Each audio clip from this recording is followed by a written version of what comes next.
हजरत सुलेमान के लश्कर में ना एक हुदहुद नामी परिंदा भी था, लश्कर का कारकुन था। परिंदा हुदहुद गायब था, तो हजरत सुलेमान कहने लगे किधर गया वो हुदहुद, नजर ना आ जाया सख्त सजा दूंगा। यहां तो कोई अच्छी खबर लाएगा, क्योंकि वो हुदहुद परिंदा जाता था तो खबरें ला के देता था, वरना सजा दूंगा। उतनी देर में हुदहुद भी आ गया। तो ये परिंदे जो कारकुन होते हैं बड़े सियाने होते हैं, कभी बंदा नाराज हो तो सही खबरें ले आते हैं।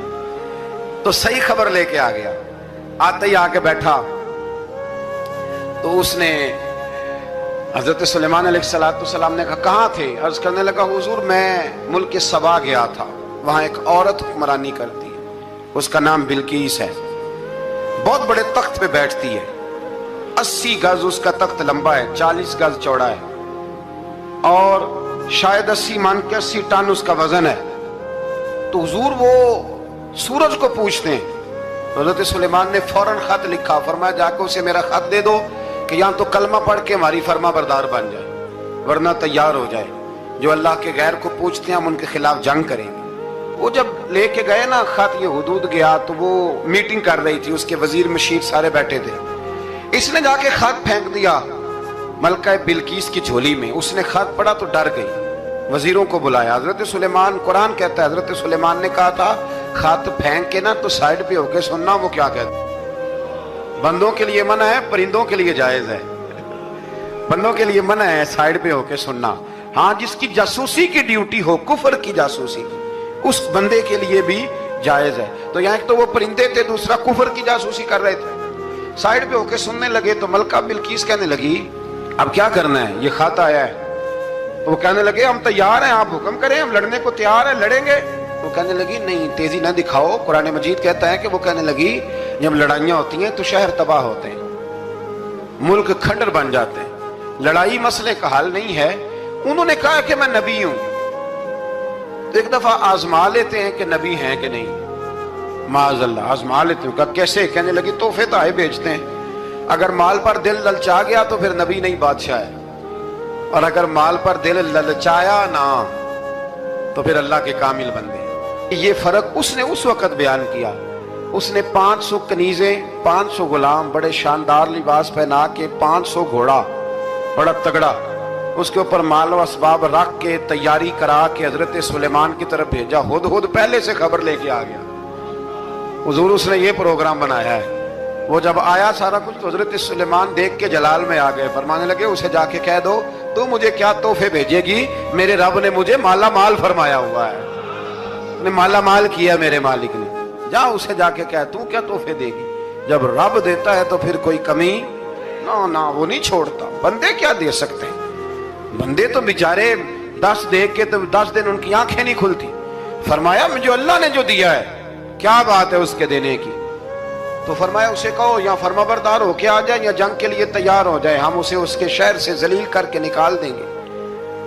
उसने जाकर जब पैगाम दिया तो और उन लोगों ने भी आके बताया कि वहां तो हम अजीब मंजर देख के आए हैं कि जानवर भी हाथ बांधे खड़े हैं, वहां तो जिन्नात, सरकश जिन्नात खड़े हैं। वो बादशाह नहीं, वो नबी हैं। वो जो 500 गुलाम और 500 कनीजें गई थी, हवाल सुनाया आके। तो मलका बिल्कीस ने फिर खत लिखा कि मैं फरमा बरदार होके आ रही हूँ।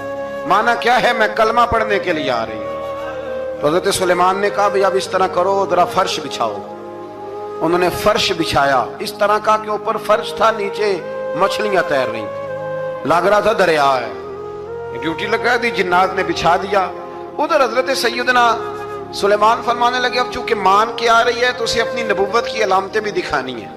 उसने तख्त बड़ा शानदार बनवाया था, और खवातीन में जो आदतें खवातीन वाली होती हैं वो जाती नहीं। वो 7 कमरों में ना पीछे अपना तख्त रख के तो 7 दरवाजे बंद करके आए। उस जमाने में एक रिवाज था, वो जुलेखा ने भी 7 दरवाजे मुकफ्फल के एक रिवाज था। एक कमरा, फिर कमरे के पीछे कमरा, फिर उसके पीछे कमरा, फिर उसके पीछे कमरा, और उसको बड़े मोटे ताले लगाए जाते थे। और फलसफा ये था कि एक ताला तोड़ेगा कोई तो जब तक सिपाही आ जाएंगे, और अगर उसके तोड़ने तक ना आए तो दूसरे के तोड़ने तक आ जाएंगे, और उसके तोड़ने तक ना आए तो 7वें तक तो आ ही जाएंगे। ये उन लोगों का नफसियाती मामला था, सोच थी। 7 कमरों में मुकफ्फल करके ना वो निकली। तो हजरत सुलेमान अलैहिस्सलाम कहने लगे भाई मुझे उसका तख्त चाहिए उसके आने से पहले, उसके आने से اس واقعے کی کیا ضرورت تھی قرآن پاک میں؟ یہ کیا حاجت تھی یہ تخت والی ساری بات قرآن نے کیوں بیان کی؟ پوچھیں آپ اپنے دل سے بھی اور انکار کرنے والے منکرین سے بھی، اس کی کیا ضرورت تھی؟ وہ جو کہتے ہیں جی ولی کی کرامت کی کیا ضرورت ہے، سیدھی سیدھی نماز پڑھو، روزہ رکھو، حج کرو، زکوٰۃ دو، تو پوچھو ان سے ایک سورت نمل کے اندر اس ساری تفصیل کی کیا ضرورت تھی؟ ختم ہو گئی جب وہ کلمہ جو پڑھ رہی ہے، تو پھر اس سارے واقعے کو رب کیوں بیان فرماتا ہے؟ حضرت سیدنا سلیمان فرمانے لگے تخت چاہیے، اور چاہیے اس کے آنے سے پہلے۔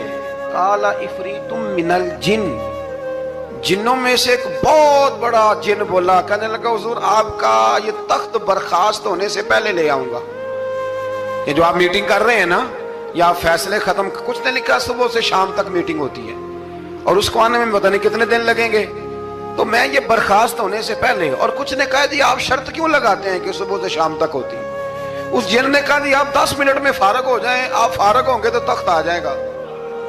مفسرین نے لکھا ہے کہ جب قرآن کہتا ہے کہ اس نے کہا کہ آپ کے فارغ ہونے سے پہلے، اس کا مطلب ہے کہ جب آپ اٹھیں گے، یہ جگہ خالی کر دیں گے تو تخت یہاں آئے گا۔ تو حضرت سلیمان کی تو بادشاہت تھی نا زمانے پہ، فرمانے لگے نہیں نہیں تو لیٹ ہے، تو لیٹ ہے، تو ہمیں جانتا ہی نہیں ہے، یہ تو لیٹ ہے، ابھی ہماری طاقت اس سے زیادہ ہے۔ بڑی کمال بات لکھی ہے لکھنے والوں نے۔ ایک مفسر نے لکھا ہے کہ ابھی حضرت سلیمان نے غلاموں سے منگوایا ہے، اپنی بات کوئی نہیں کی، یہ حال ہے ان کے غلاموں کا، تو سردار کا عالم کیا ہوگا؟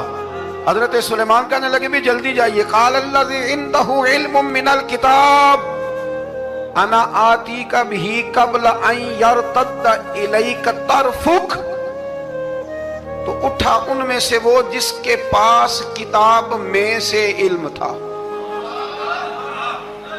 ساری کتاب کا بھی نہیں، علم من الکتاب، کتاب، وہ اٹھے جن کے پاس کتاب میں سے علم تھا، تو وہ اٹھ کے کہنے لگے حضور میں لے آؤں گا، کب؟